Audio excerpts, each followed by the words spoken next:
I'm Greg Hunter. Welcome to USAWatchdog.com. With us, a regular guest that people have been really pinging me to get him back on, and he's a busy guy. So I did get him back on. He is a precious metals broker. He is an analyst. He's got big Wall Street experience. He is the business partner of Jim Sinclair at the Holter-Sinclair collaboration. You see him right there, Bill Holter. Bill Holter, thanks for joining us today on USAWatchdog.com. Thanks for having me back, Greg. Good to have you. I want to talk. I'm going to start kind of dweeby here or whatever, but I think it's a fundamental of everything, and I want to talk about the dollar because the dollar, gold, dollar, dollar been, man, at the first of 2017, about a year ago, it was at 103 on the U.S. Dollar index. Now it's at 89 and small change. What's going on with the dollar, and why aren't more people alarmed about this big drop? Well, actually, there are some people that are alarmed. If you go back last week, Mario Draghi, speaking about the dollar, he basically accused the United States of breaking their deal. What deal that is, we're not sure, but obviously it was a deal to support the dollar. And once it went through 91, that's when Draghi started screaming. Well, is this something I know on the campaign trail? And he stopped when he became the sole candidate. He stopped talking about it. On the campaign trail, I distinctly heard him say he'd like to have a lower dollar. Yes, of course. And I think they want a lower dollar so they can trade their way out of. We get a little inflation, but everybody will be working. And if you got a job, you can handle the inflation. Do they want a lower dollar? Is that what you think, that this is a controlled drop? Well, for sure, a lower dollar historically helps trade. A lower currency makes debt in that currency easier to pay. So, yeah, they do want a lower currency. And I would look at it as more than likely the currency wars that waged over the years has begun again. Ooh, so you think the currency war? So we're gonna start this latest round of currency wars from a lower low. Well, when I say currency wars, I'm talking about the entire world. I'm talking about the euro versus the dollar versus the yuan, etc. And obviously, once the yuan gets traded for oil, then you will see a much bigger devaluation in the dollar, simply because the current demand to settle oil trades will lessen dramatically. Another reason I think the dollar has been weak over the last, since the beginning of 2017, is there were an awful lot of truth bombs that hit last year. And there's more truth, obviously, with the what's happened so far this year, and last night with the memo, the 4-page memo, they're going to release that. Foreigners are looking at the dollar with high skepticism because all of this truth points to a very crooked, fraudulent, corrupt nation. And do you really want your assets in that system, and do you want them denominated in that currency? And I think the answer is no, and that's one of the reasons you're seeing the huge devaluation in the dollar. Is it ever going to, it seems like all this stuff comes out, everybody just shrugs it off. Is it ever going to just, are there going to be some negative consequences from the truth bombs exploding? And we had some big ones. Whew, boy, howdy. Right. Yeah, there's been some very big truths. 2017, my theme was it was the year of the truth bomb, and 2018, I believe the theme will end up being 2018 was the year that truth finally mattered. But these truth bombs that are surely going to get worse because there's pretty widespread corruption, at least at the top. But the top is awful big. The top goes down several layers. By the time you get down to the agents in the street, you got hundreds of people above them in all kinds of capacities. A lot of these people are going to go to jail. I heard Gates in Florida saying there's a lot of people going to go to jail. And we're just talking about the DOJ and the FBI. We haven't even talked about the the 2017 December 21st memo about sex trafficking and or corruption, which is huge. Well, Greg, first off, this country has lost the rule of law. It's clear looking at the DOJ, looking at the FBI, and what will come out on that. So the rule of law needs to be restored. There needs to be a confidence restoration, if you will, in those agencies. I mean, it's a complete travesty that I guess you could call it. Really what has happened is they got so dirty that they tried a coup attempt. They tried to take over the government. They tried to negate an election. And it's, you talk about people going to jail, and we spoke beforehand speculating whether or not Hillary would go to jail. I would point out that pretty much most all of what happened, the surveillance, the illegal surveillance, there's absolutely no way that could have been done without Obama's knowledge. I think that, and I'm glad you brought that up because other people have brought this up recently, but months ago I was reporting how I don't understand why this is not a story at the mainstream press, that the president of the United States, the then president, Barack Obama, was conversing with Hillary Clinton at the time with her illegal, private, unprotected, treasonous servers with a private email address. And I think the reason why the FBI, and this is why they've hit a lot of texts, and I think you're going to find out they were protecting her to protect him. Am I wrong? Right. Well, it turns out it looks like the FBI notes were actually changed, and the name President Obama was taken out and replaced with high government official with one of those unsecured emails. And that's just what we know of right now.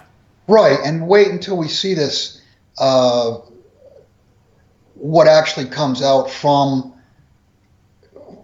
this memo. And I mean, this memo is not, the Democrats are trying to spin it as, well, this is just a story made up by the Republicans. And I think what we're going to find out is that it's just a series of facts. And in my opinion, if this is as big as it's being made to be, I believe it will change the mood of the nation. And if you look at, just look at the stock market the last couple days, the stock market has turned. Now that may be a function of the higher interest rates. Rates have blown through 250, 260, where I think 271 this morning. It's selling of U.S. assets in the credit instance, and I think that is a vote, if you will, against the U.S., against the dollar. It's not just the this memo, which categorizes all the evidence, which is, I'm sure they're leaving stuff out. It's also the Inspector General report. Dave Jander was coming on about that. It's the 1.2 million pages of that. There's a bunch of bombs. Right. Truth bombs in there, and as you say, it's going to matter this year. And then we have the biggest law enforcement action in the world against trafficking. You can include pedophilia, but there's also all kinds of adult trafficking and corruption, and that's a big window to jump through, isn't it? Just any guy, like, I don't know, taking bribes through a global charity fraud. Hello, Clinton Foundation. I mean, I do think the play is going to be, and the other thing that I've been thinking, and I hate to think this, but, there is some dang evil out there, and that is all these people that are coming out now are all prime candidates to, shoot themselves in the head 3 times in a suicide attempt, are they not? I agree, and I would call everything that you just mentioned, I would just call it a tsunami of truth. Tsunami of truth. How will that affect us? Well, like I said, I think it is going to affect the mood. I think it is going to enrage some people. I think it will scare some people. It will definitely affect capital flows. Will it eventually help us In other words, we got to go way down before we come back. I mean, is that the way it's going to go, or are we going to go down and stay down? I don't think we'll go down and stay down. I think we're going to be energy independent. They opened up Anwar. They opened up all this drilling. I mean, that's what Trump's doing. I mean, but we got a big ride down before we come back. Is that what you're saying? Well, there's a debate as to whether bringing truth out and arresting people and perp walking, et cetera, whether that would be good or bad for confidence. It's my opinion that would initially be bad for confidence because there's so many people that it'll blow their minds. It's beyond anything they even thought of. So I think confidence will initially break, but yet longer term, it's good for confidence because it'll be a sign that the rule of law is coming back to the United States. Ah, very good, very good. I think you're right about that. What about if you take a look at some of my notes here? I wanted to bring up here really quick. The record high confidence numbers, the record high house numbers, and then you have on top of that Mnuchin saying that he wants a strong dollar, which we started out with. Why are all those things related or not? Well, first off, Mnuchin talking about a strong dollar, that's lip service. That's not his real train of thought. The train of thought is a lower dollar and currency wars. As far as you're talking about new highs in stock market, we have record high margin debt, we have record low cash, record high bullishness. This thing is set up to be knocked down like a domino. And as far as real estate is concerned, real estate prices have gone up so much faster than incomes, and now you've got mortgage rates higher than they've been since 2014. That's 4 years ago. And as you know, I mean, I've harped all along that this is all about credit. Credit is what has built the asset prices to these valuation levels that are unsustainable. Now we have interest rates going higher, and that's going to knock the legs out from under valuations. What about the? It'll be one giant margin call.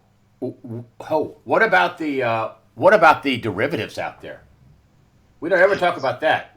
Yeah, that's part of the margin call. I mean, that's the final part of the margin call. And the bottom line is there's more there's more notional value in derivatives outstanding than there is actual value on the earth. So, I mean, they can't settle.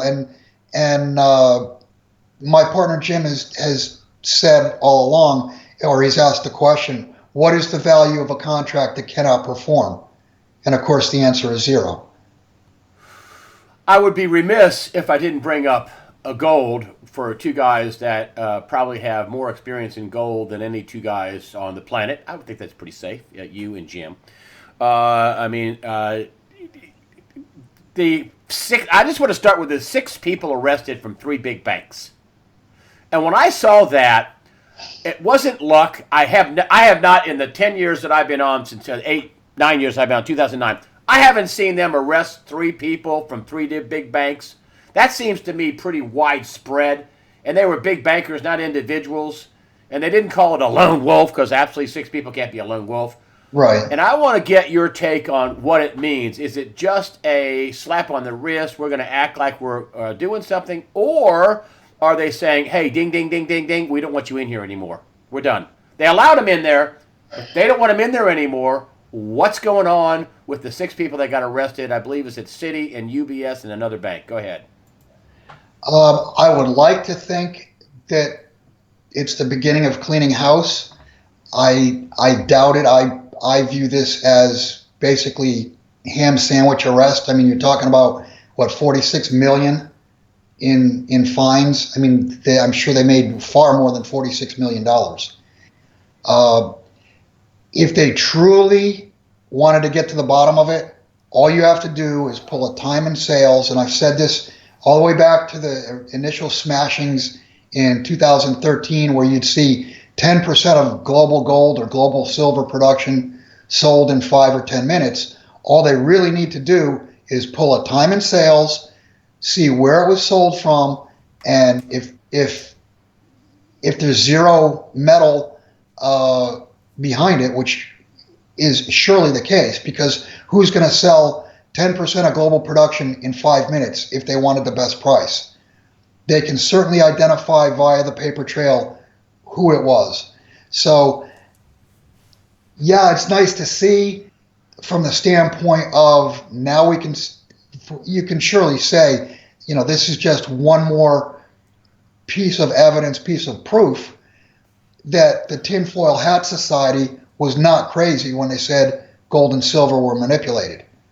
What's going to knock them out of the box? I mean, you have said before that you could buy COMEX for $1 billion, and for a sovereign nation, China, Russia, $1 billion isn't all that much money. I mean, really, Warren Buffett could buy the entire. I mean, Right. or George Soros could buy the entire. I mean, and there's a variety of people. Jeff Bezos could easily. I mean, where's my checkbook? I mean, so what's going to knock COMEX and LBMA out of the box? Because obviously, at some point, they're going to take the pricing setting mechanism away from them. Right. I've said all along that it would be a delivery event or a failure to deliver event. And just over the last few months, we've actually seen, we figured out why the open interest on COMEX as it approaches an expiration, a delivery month, why COMEX open interest has declined rapidly going into that month. What's happening is those demands for delivery have been offloaded to London. And just for example, in the month of January alone, and we're not done, we've got one more day left, in I think 20 trading days, the amount of gold that has been EFP'd, that's exchanged for physical, those are contracts moved from COMEX to London. So now London is required to deliver. It's roughly 25% of annual global production is already standing of gold is already standing in London, and roughly 30% of global production of silver. So I mean, it can't. They can do this for another. I mean, nobody knows how deep their pockets are because it's not a. You can't see London inventories like you can see COMEX. COMEX inventories could be wiped out in just one day of what has been shifted over to London.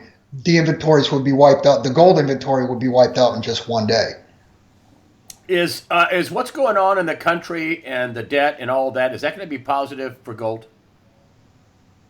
What's your appraisal of gold? Just that simple. And if you could include anything Jim Sinclair says, that'd be great too. Well, gold is money.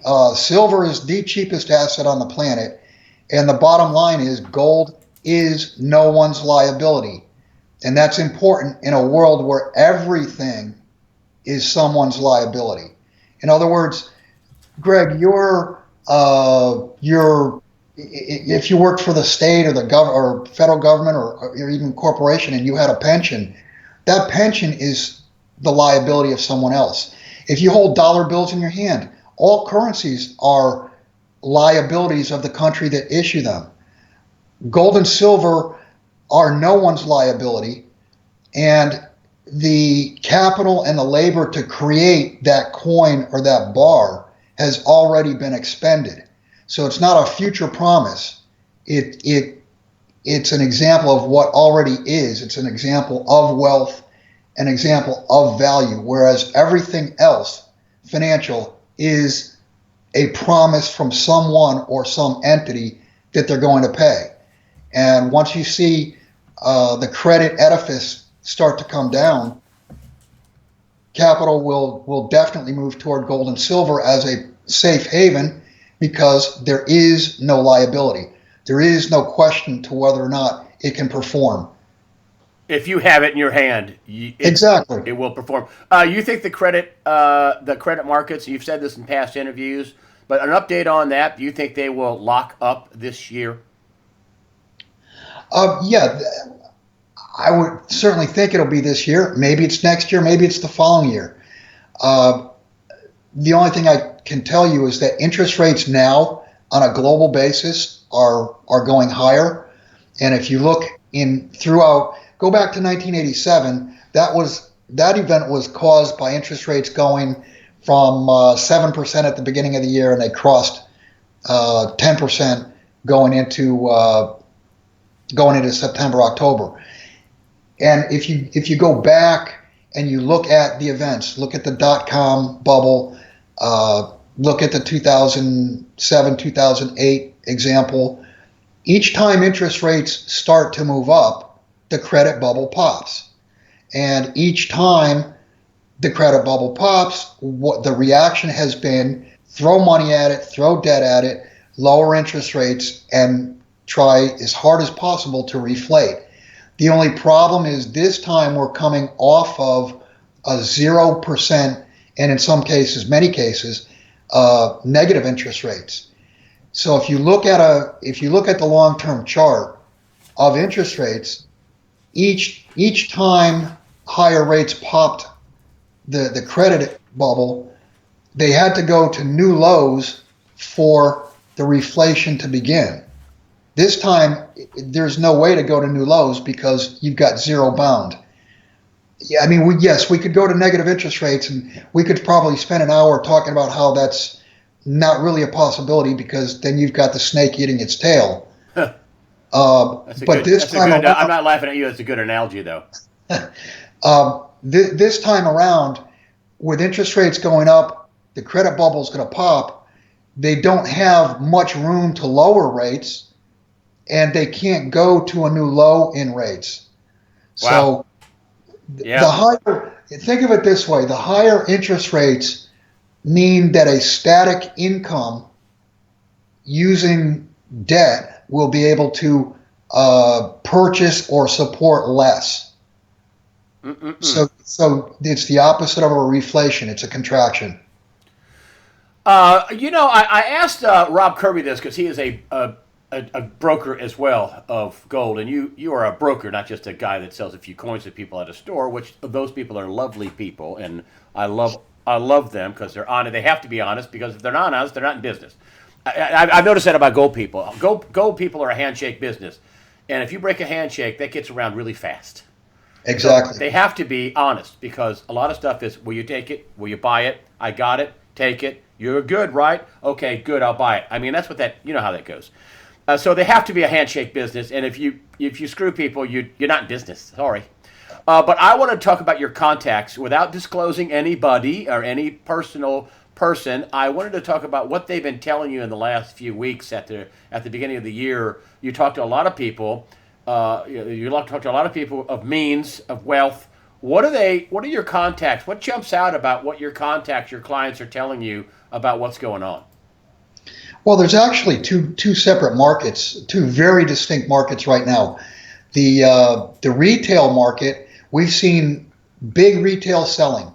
It's almost like, and I wrote an article last week for subscribers called "The Little Guy Finally Takes the Bait," and that talked about the little guy finally jumping into stocks. They jumped into Bitcoin, and it looks like the little guy is, or has been, in the process of heavily selling their gold and silver. Now, conversely, if you look at the institutional market, there's no question the institutional market is tight. All you have to do is look at the GOFO rates, the forward rates in London, and that shows you if you have a backwardated scale on the futures contracts, it tells you that there's tightness. And what are your clients telling you? The buyers, the guys that are saying, "Oh, I'm buying here. This is a deal." I mean, you say that silver's the cheapest. A lot of other people say this, that silver is cheap. Right. Silver's, if you want a Bitcoin play, don't buy Bitcoin. Buy silver. It's a lot less risky. And I'm not bashing Bitcoin. Please don't give me a bunch of junk about that. But silver's cheap relative to Bitcoin, man. Silver's cheap. So what are your clients? What are your sources telling you about what's going on since the first of the year? Since the first of the year, well, I'm going to say since the beginning of 2017, probably 80 to 85% of my business has been purchasing silver. We've done some swaps from gold to silver. I've done some swaps from Bitcoin to silver. But as I mentioned, Wow. you look at if you look at silver on a relative basis to all the assets on the planet, it is the cheapest asset on the planet in relation to everything else. So you have actually exchanged out of both bullion, gold bullion, and swapped it to silver, and also changed out of Right. Bitcoin to silver. People have sold their Bitcoin to buy silver. Is that Right. that's what you're I've telling me? had some, I've had some people taking profits in Bitcoin and purchase silver, and we have had a fair amount of people swapping from gold into silver simply because of the ratio. The ratio, I think, now is what, 77, 79 ounces of silver equals 1 ounce of gold. And if you go back historically, long term, it's been 15 to 1, 16 to 1, something like that. And it comes out of the earth at 10 to 1 or a little under 10 to 1. So at 77, 78, 79 to 1, the ratio created by markets, created by man, or manipulated to those prices is out of whack. It is completely against the laws of Mother Nature. I know Jim Sinclair's not that big on silver, although he did say it would be like gold on steroids. Are some people still buying gold too, as well? Bigger clients with more money, with want to condense those paper dollars into something like an ounce of gold for 1,300 and change. Right. I'm going to say people that want to actually hold the physical in their own location are more likely to buy gold. From the standpoint of, and I'm talking about big buyers, if you got somebody with $1 million, $2 million, a retail purchaser, or up to $5 million, they're going to buy gold because that's just too much silver to store. Conversely, those willing to store in a non-bank vault, I would say 85, 90% plus of those big buyers are buying silver simply because of the leverage that it offers in relation to gold. I mean, gold should do extremely well, and silver should do 4 or 5 times as well as gold if it gets back to the 15 to 1 historical ratio, Do or you, even 20 to 1. do you think we've seen the lows in gold and silver? Do you think we've seen Oh the yeah, lows? absolutely. The lows were put in gold, and I guess silver too, back in late 2015. You'd be you're fairly given the scenario of the tsunami of truth bombs, which I'm going to use that as a title, and other ones. But given the tsunami of truth bombs, the leverage in the market, the high degree of confidence in this, I mean, I was just reading that the confidence in stocks going higher is at all-time highs, and the question then becomes, what could go wrong? Well, what could go wrong? Well, there's all sorts that can go wrong. I mentioned earlier, uh, cash levels for investors is at all-time lows. Margin debt is at all-time high. That in itself is a recipe for disaster. But Uh, plus, if you look at valuation levels, valuations have never ever been here, and it's not just a U.S. phenomena. This is across the globe. Look at PE ratios, price to book, dividend yields, et cetera, et cetera. They've We're at record levels, never seen before. And record levels of things also provide record moves in markets. Right. Would you Well, say that's true? record risk reward, if you will. In other words, buying stocks at these levels offers you far less potential reward than if you were buying at a low, and it offers you far more risk than at any point in history. And Greg, it's interesting. Keep in mind that stock markets around the world have been held up by central banks. I mean, look at the Japanese central bank. Yep. Look at the Swiss National Bank. Yep. They now own, I think it's 11,800, and I forget if it's dollars or Swiss francs, but 11,800 per citizen of Switzerland. of U.S. stocks. Who are they going to sell to? Again, what could go wrong? A stunning crash could go wrong. Is that what you're thinking? Well, it's inevitable. It's mathematically inevitable because the 50 trillion plus debt on top of the too much debt that we had in 2008, it can't be paid back. And if it does get paid back, it'll be paid back in cheaper currency. That's fact. That's not Bill Holter's opinion. Bill Holter, tell me about your subscription level. You guys went up a little bit on your subscriber base for you and Jim. I mean, you write a lot. You don't put, I mean, if you just go to JS Mindset, which I do, I don't know, 5 times a week, you don't see that much of your work on there. You have a paywall, but you do put some of your work on there, which is very nice of you. And you also have your commentary for stories, which I think some of the, just these short little zingers, bing, bing, Right. bing, that you guys put on, which is instructive because it's from you or Jim. And that's, a sentence from you or Jim is pretty big. But tell me about your the site and your pay deal and your subscription base. That's continuing to grow, and tell people about it. How much is it? It's $129 a year. There's a free side, and like you said, Jim and I just choose articles that we think are interesting and put a short comment, sometimes a longer comment, but that's for the public side. And then for subscribers, I write at least a couple times a week, and we do a recorded call, which we generally put out on Saturdays, which lasts anywhere from 30 minutes to an hour. It's Jim, myself, and a friend of ours who's in the witness protection program named Dave. And he's a brilliant guy. Okay. All right. Well, that's at jsmindset.com. Yes. You can go on there. I'll put the site up, of course, after the interview for you folks at YouTube. Just go to the read through, and then there's also I'll put a link up for your subscription page. Bill Holter, you're right a lot. I mean, you're correct a lot, and you've been really big on this. I remember in the beginning of 2017, you said, "Hey, this is going to be the year of the truth bomb." So now here we are, the beginning of 2018, and now you're saying this is the year they matter. Right, exactly. Which is profound, really, actually, frankly, which I like. Bill Holter of jsmindset.com, the Holter-Sinclair collaboration. Thank you for joining us today on USAWatchdog.com. Thanks. Appreciate it, Greg.